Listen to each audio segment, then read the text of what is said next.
warahmatullahi wabarakatuh. Shalom, salam sejahtera untuk kita semua. Om Swastiastu, Namo Buddhaya, salam kebajikan. Dalam rangka memperingati Hari Kesatuan Gerak Bayangkari ke-69 tahun 2021 dengan tema Bayangkari Mandiri, mewujudkan keluarga tangguh untuk Polri yang presisi. Panitia HKGB ke-69 tahun 2021 bekerja sama dengan pengurus pusat Bayangkari telah mengadakan serangkaian kegiatan, di antaranya webinar Lestarikan Bumi dengan Ekoenzim. Pada hari ini dengan mengambil tema Bayangkari turut serta melestarikan bumi dengan Ekoenzim. Ketua Umum Bayangkari Ibu Juliati Sigit Prabowo didampingi oleh Ketua Panitia HKGB ke-69 tahun 2021 Ibu Niken Arif Sulistianto dan Ketua Seksi Kebudayaan Pengurus Pusat Bayangkari Ibu Sinta Istiono beserta para Ketua Seksi Pengurus Pusat Bayangkari berkenan mempraktekkan bagaimana mengolah limbah rumah tangga yang berupa sisa sayur mayur dan buah-buahan menjadi ekoenzim yang banyak sekali manfaatnya di kehidupan. Baik, acara akan segera kita mulai dan akan dipandu langsung oleh tim Ekoenzim. Dan juga kegiatan ini menerapkan protokol kesehatan yang ketat. Sekarang, mari kita bersama-sama mempraktekkan cara membuat ekoenzim. Ekoenzim adalah cairan alami serbaguna yang merupakan hasil fermentasi dari 1 bagian gula, 3 bagian sisa buah atau sayuran, dan 10 bagian air. Lama pembuatannya adalah 3 bulan di wilayah tropis dan 6 bulan di wilayah subtropis. Kita akan mulai dari wadahnya terlebih dahulu. Wadahnya wajib menggunakan wadah berbahan plastik. Jangan menggunakan wadah berbahan logam atau berbahan kaca karena rentan meledak. Kemudian dari wadah itu kita hitung sebanyak 60% kapasitasnya untuk diisi dengan airnya. Harus ada tutup ya wadahnya, Bu? Harus ada tutup, Ibu. Dan disarankan wadahnya yang bertutup lebar, bermulut lebar. Ini ya? Ya, tidak disarankan yang bermulut kecil seperti botol karena rawan meledak. Jadi dengan wadah yang bertutup lebar itu aman. Cukup untuk ruang gasnya saat proses fermentasi. Tutupnya rapat, Bu? Tutupnya rapat supaya kedap karena pembuatan ekoenzim menggunakan fermentasi anaerob, jadi tidak memerlukan oksigen. Jadi sekedap mungkin itu hasilnya lebih bagus. Ya. Nah, untuk contoh wadah yang di sini kita menggunakan kapasitas 20 liter. Ya, jadi 60%-nya adalah 12 liter air. Ya. Silakan Ibu bisa menuangkan airnya supaya menjadi 12 liter.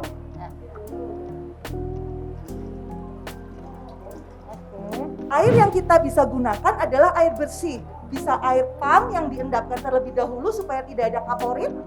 Bisa air AC, buangan AC, bisa air sumur, bisa air hujan, tapi yang langsung ya Bu ya, jangan yang lewat genting dulu, jangan yang lewat saluran ya. Kemudian bagian berikutnya adalah gula. Gulanya 1 bagian. Dalam contoh ini berarti gulanya itu 1,2 kilo. Ini berarti diancarin dulu ya, Bu? Sudah tidak usah, langsung saja dimasukkan. Ya. Gula yang sekarang kita pakai ini adalah molase. Jadi molase atau tetes tebu. Molase ini ya, Bu? Itu molase, Ibu. Gulanya sebetulnya bisa pakai gula merah, gula aren, gula jawa, gula kelapa, molase basah, molase kering. Itu bisa dipakai, yang penting bukan gula pasir karena mineralnya sudah habis. Padahal gula ini diperlukan sebagai makanan bagi bakteri baik dalam proses fermentasi. Pemilihan gula ini bisa disesuaikan dengan kondisi daerah masing-masing. Dipilih mana yang paling ekonomis. Untuk kita di Jabodetabek paling ekonomis molase cair, Bu. Gitu. Paling murah jadi kan tidak memberatkan. Tapi gampang beli di pasaran ya, Bu ya? Ada, Ibu. Jadi molase ini bisa kita dapatkan, hanya perlu lebih hati-hati karena kadang ada yang dioplos seperti itu ya, tidak alami. Jadi bisa melalui leader Ekoenzim Nusantara, nanti kami bantu untuk mendapatkan molase yang baik. ya dengan brix yang baik. Kalau pemilihan gula merah kan juga sekarang kan banyak yang campuran. Ya, Bu, betul ya. Ibu. Itu cara pemilihannya bagaimana? Ya, kalau gula merah yang pasti kalau dia disemutin itu Asli. oplos.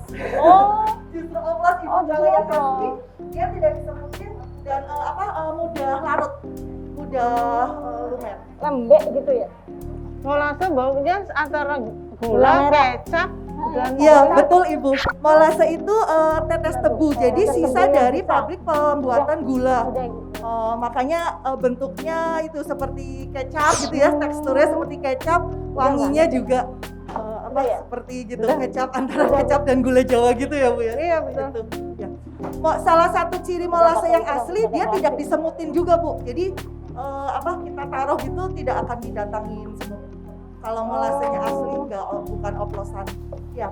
Setelah kita mencampurkan gula, timbangnya. kita sekarang memasukkan bahan organiknya. Bahan organik sebanyak 3 bagian. Jadi untuk wadah ini bahan organiknya 3,6 kilo. sudah Ya, 3,6 kilogram. Ini udah Kita ditimbang ya? itu Udah, sudah udah ditimbang. ditimbang, Ibu, udah. kita bisa potong-potong untuk menjadi lebih kecil boleh, dipotong-potong. sesuai ketersediaan waktu kita.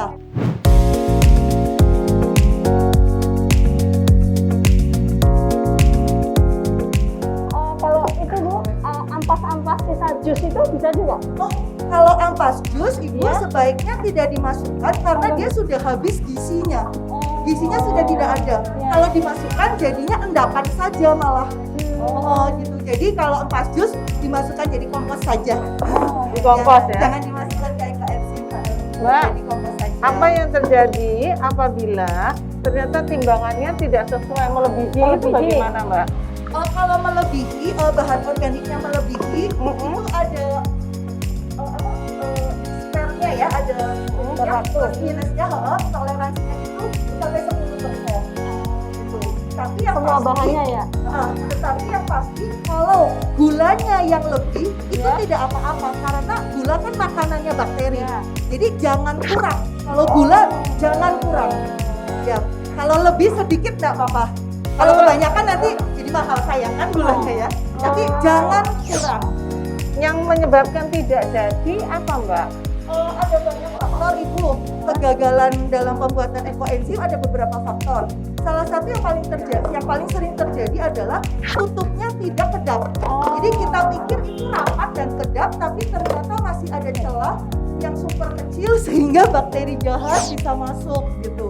Bisa berupa jamur kapang, jamur hitam, atau bisa berupa belatung keluar dan yang pembuatan ekoenzim kita dinyatakan berhasil bila saat panen wanginya itu wangi fermentasi.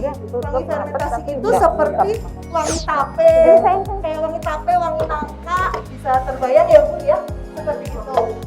Dan pH-nya itu di bawah 4 gitu. Namun bila kita pembuatan wadah kita mengalami kegagalan, kita bisa perbaiki. Jadi misalkan wadah kita terkena belatung, bisa dijemur, belatuknya terurai, itu bisa seperti itu. Sama juga.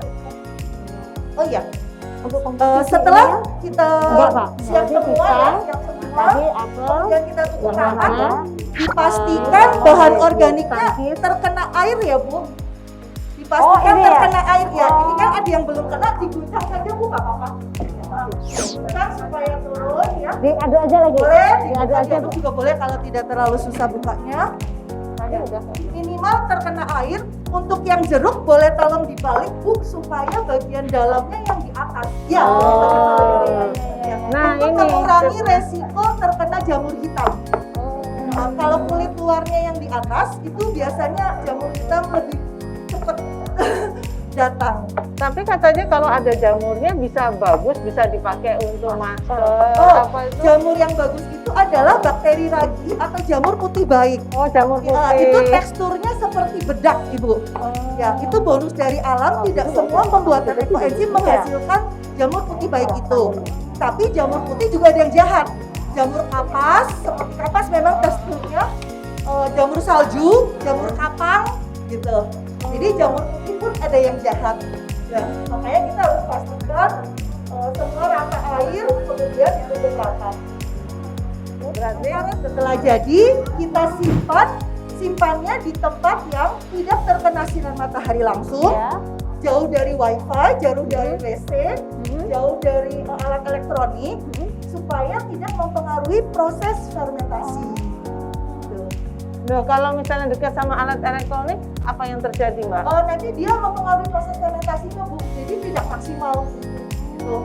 Kalau dengan alat elektronik atau wifi, waktu pembuatan ya, kalau nanti sudah jadi, itu malah justru kita dekatkan ke alat elektronik untuk mengurangi radiasi. Tetapi waktu pembuatan harus kita jauhkan dahulu.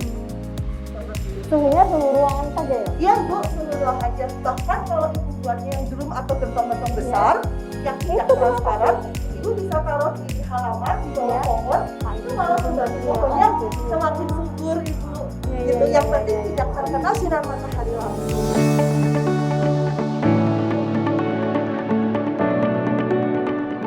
Sesudah 3 bulan bisa dipanen. Mari kita buka. Setelah pembuatan 3 bulan, ekoenzim kita sudah bisa dipanen. Kita buka wadahnya. Kadang-kadang kita dapat bonus dari alam, yaitu bakteri ragi atau jamur putih baik yang bisa kita ambil, kita panen untuk jadikan masker wajah.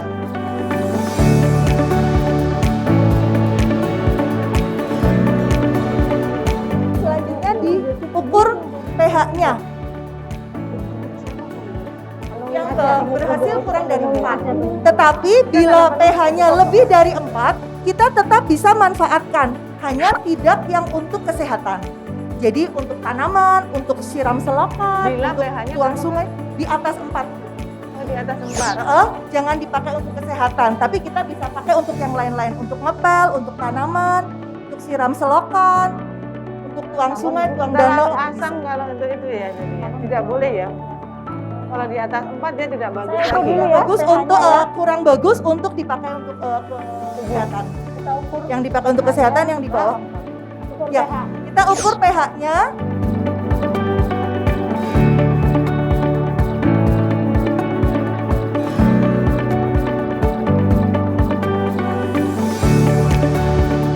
Ya, jadi kita bisa lihat kalau pakai pH meter digital itu memang kadang seperti itu, Ibu. Ada antara dia kalibrasi, perlu dikalibrasi lagi, antara baterainya itu bisa pengaruh juga. Makanya ada pilihan Anda pakai kertas lakmus yang universal. Ini udah langsung bisa digunakan atau Sudah, Ibu. Ya, jadi itu sudah panen, sudah jernih pula. Kita sudah dapat yang jernih karena kita ambil langsung pakai selang. Jadi sudah langsung bisa dimanfaatkan. Patokan pertamanya adalah menggunakan Dokter tabel Suradi, manfaat. ini juga. mungkin begini tuh ya Bapak. Ini seperti probiotik betul loh baunya. Ya, karena sama-sama fermentasi. Iya, ya, sama-sama fermentasi, betul. Terus apa lagi Bu? Kalau untuk yang Tabel manfaat, cara pemanfaatannya bisa menggunakan tabel manfaat ya Bu, takaran untuk takaran-takarannya. Ekoenzim pemakaiannya sedikit sekali. Sebagai contoh untuk pupuk tanaman, ya. kita hanya perlu 1 mili ekoenzim mili, untuk ya. 1 liter air.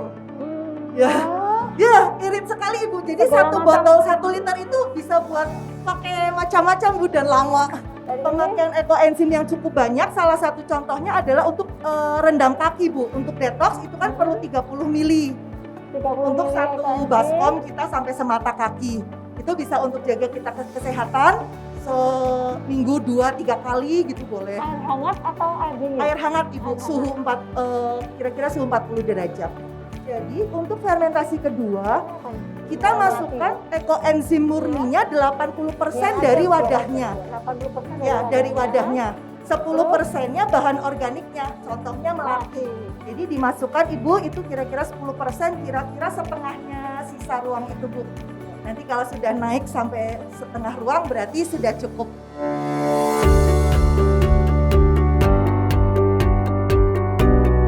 Ini contoh wadahnya 1,8 liter. Jadi 80%-nya itu 1,4 liter. Kemudian bahan organiknya melatinya 180 gram. Ya. Nah ini, jadi sudah satu ini bulan seperti lagi ya, ini Bu, ya? untuk melati. Ini 1 bulan lagi ya. Ya, 1 bulan aja Ibu. Jadi 14 14 Oktober September. bisa panen F2 melati. Kemudian kita akan coba juga yang penambahan manfaat, yaitu dengan lerak. Lerak itu dia untuk cuci, ya, Ya Bu ya. untuk Batik. cuci. Ini buat cuci apa aja bisa Bu. Asalnya dia seringnya dulu untuk cuci batik, tapi bisa untuk cuci apa aja. Dia ada tambahan busa. Ada tambahan busa. Mbak, bagaimana mengetahui kalau misalnya ini layak atau tidak layak dipakai, Mbak? Kalau ternyata dia dimasuki oleh jamur hitam gitu, bagaimana maksudnya mengetahui itu gitu? Nomor satu dari fisiknya itu Bu. Dari fisiknya itu berarti kalau ada jamur hitam dia ada hitam-hitam. Oh, kita melihat berarti lihat, jadi sesudah 3 bulan kita lihat dulu. Kalau ini 1 bulan Bu. Oh iya, Ya, 1 bulan. Setelah dilihat, 1 bulan kita lihat. Lihat. Kalau wadahnya transparan kan bisa kita lihat kapan aja ya Bu ya. Jadi misalkan kemasukan jamur hitam tuh bisa segera diatasi. Mengatasinya Dijemur, jamurnya diangkat, kemudian dijemur di matahari masing-masing 30 menit dalam 3 hari. Kalau misalkan ada tambahannya bau got, itu ditambahkan lagi gulanya sebanyak takaran awal. Ya, jadi ciri fisiknya kalau kurang berhasil itu penampilannya Bu ada jamur hitam itu sama wanginya itu tadi bukan Bau got. wangi fermentasi. Seperti itu. Yang berikutnya kita membuat fermentasi kedua untuk tambahan manfaat, yaitu insektisida alami. Tambahannya adalah cabai, bawang merah, kunyit, dan serai. Ini ntar mau dipotong-potong ya Bu? Ya, Langsung? agak dipotong mau dibelah boleh.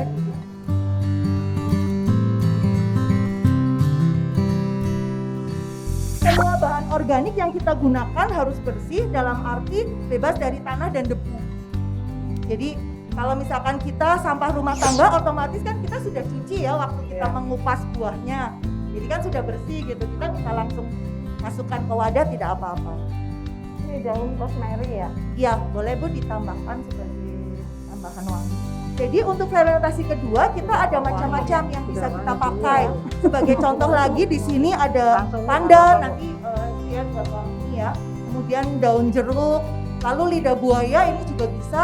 Dia buat ini keramas, campuran siapo. Ada bahan. Contoh hasil fermentasi kedua seperti yang di botol ini. bisa dilihat. Yang botol kecil-kecil. Oh, betul kecil. Ini antiseptik. Ini anti. Ya itu contohnya fermentasi kedua sirih. insektisida. Kemudian insektisida alami. Ini daun mint Bu. Jadinya pedas-pedas itu kan kalau yang insektisida alami. Ya. Ini mint Bu. Hasil panenan ekoenzim bisa kita pindahkan ke botol-botol kecil, botol sprayer seperti yang dipegang Bu Niken. Itu untuk kita pakai seperti buat sehari-hari Bu, bisa kita bawa di tas untuk P3K. Itu ekoenzim murni yang dipegang Bu Niken. Kita tempatkan di botol sprayer. Sudah ada sprayernya kan, jadi kan bisa kita pakai. Oh, jadi kalau kita lupa apa-apa gitu Iya, bisa ini jadi misalkan di perjalanan kita kena tajam gitu, potong pisau langsung celup atau semprot itu bisa nggak kering ya Bu ya? Buat yang anak-anak. murni. Jadi buat kita bawa tas, kita bisa pindahkan ke botol-botol kecil yang ada sprayernya. Oh, yang untuk yang mini ini Bu? Iya. Ya, itu dipakai untuk kumur, sikat gigi dan kumur Bu. Enak sekali, seperti pasta gigi rasa mint seperti itu. Dia wangi mint. Berarti aman ketelan ya Bu ya? Jadi ekoenzim itu tidak boleh diminum, tapi kalau terminum atau tertelan tidak apa kan tidak sengaja gitu Bu ya. Seperti kalau kumur gitu kan kita gargel begini, kan mungkin ada yang tertelan sedikit itu tidak apa sama seperti kita dengan yang lain seperti itu. Kalau ini contoh adalah ampas halus ekoenzim, berasal dari bahan organik ampas kasar yang di blender. Waktu panen, ampasnya kan airnya sudah kita ambil, dapat ampasnya, ampas kasar. Kemudian kalau kita blender bisa jadi halus seperti ini. Jadi ini ya, ampas Ya, yang ada dalam ampasnya. sini ya? Itu ampas kasar Bu istilahnya. Itu Kita ampas blender. kasar ya. Bisa di blender, dihaluskan jadi seperti ini ampas halus. Bisa untuk bersihkan kloset, Ya, kemudian bisa untuk bersihkan selokan. Nah, lalu endapan lagi yang di paling bawah, nanti kalau ini sudah dibersihkan semua dan dihilangkan ampas kasarnya, di paling bawah biasanya ada ampas halusnya. Ampas halusnya itu lebih halus dari blenderan Bu biasanya ya, karena asli kan dari dia. Itu bisa untuk masker, bisa untuk siram toilet juga sama. Kalau ampas kasarnya itu juga banyak manfaatnya. Salah satu bisa untuk mengusir hewan-hewan yang tidak kita inginkan, contohnya tikus ya. Jadi kita bisa tebarkan di area yang sering dilalui oleh tikus. Nanti dia bisa pergi Bu gitu. Kadang-kadang dimakan ya, jadi tikusnya mati gitu, nggak ada tempat kita lagi. Ya. Kemudian bisa juga kita keringkan, ampas kasarnya kita keringkan. Itu buat pewangi ruangan, buat pewangi mobil kita tempatkan di kantong-kantong kecil. Dijemur ya Bu? Iya, dijemur Bu. Jemur. Pengeringannya. Jemur. Kemudian bisa seperti jadi potpori kan, jadi potpori Bu. Lalu bisa juga ampas kasar ini kita campurkan dengan media tanam, terus kita diamkan sekitar seminggu. Nanti media tanam kita itu jadi lebih bagus karena sudah ada bisa dipupuk kan. Nah, baru kita pakai di tanaman. Ya. Jadi dalam pembuatan ekoenzim dari mulai cairan jamurnya, cairannya, ampas kasarnya, ampas halusnya, semuanya terpakai. Tidak ada yang terbuang. Bahkan tutupnya pun ada embun yang ditutup, itu bisa dipakai juga untuk face mist. Tapi nangkep embunnya itu susah. Yang ditutupnya Bu. Yang tadi Tadi itu ya Bu. Itu waktu kita buka, kalau banyak embunnya, itu bisa kita tampung Bu, bisa untuk face mist, kesegaran wajah ya, untuk biar kita ya, seperti itu. Jadi dalam satu pembuatan tidak ada yang terbuang ya. Dan kita membantu menyelamatkan bumi dari rumah kita dengan memanfaatkan sampah organik dari rumah kita sendiri ya. Seperti itu. Itulah kita nomor satu, kita berterima kasih kepada Dr. Rosukon sang penemu ya, yang dibantu oleh Dr. Joanne menyebarkan ke seluruh dunia, teristimewa ke Indonesia sehingga kita bisa kenal itu ya.